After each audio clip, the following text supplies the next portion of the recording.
Zoti ka thënë Kur'an me urdhën të prerë. Wa qada rabbuka alla iyyahu bil walidaini ihsana.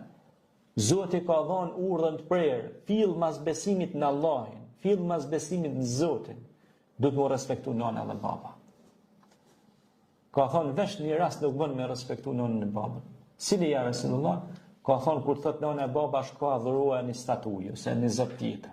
Mi vonë Zotit shok, duhet më nalë mi thonë babë se nësë këthillu, se une e adhuroj vesh një zot.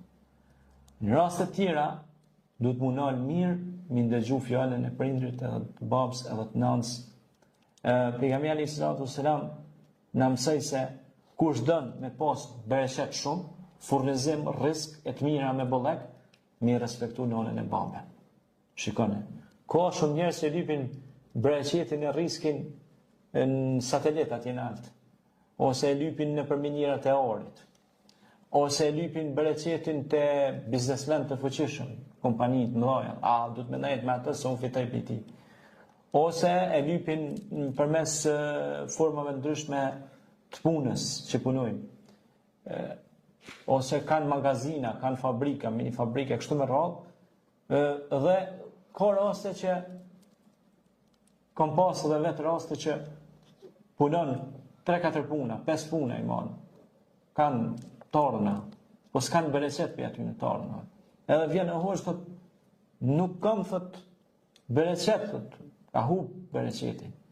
Sa më falë, a muj me ta ba një pyetje? Po, sigurisht, thot, a mo të më përgjigjesh të vërtetën dhe vetëm të vërtetën. Në smije dhe Allah, të dhe te. Po, a respekton nënën, a respekton babën, i rrullë kratë. Pse kjo pyetje? Thjesht më jep një përgjigje. Po e respektoj, mirë. Sa i viziton ata? Ka njerë, thot, kur kam kohë. Sa ndonë kohë qaste me ta? Thot, balla s'po del kohë. Gjon kohë me po këtë kampionatin botëror, me UEFA, me FIFA, qajnë ato, ose basketball, varësisht se qashe. Ma nuk e gjon një kohë 15 minuta, 10 minuta, me e bo një muhabet me nënën e babën e vetë.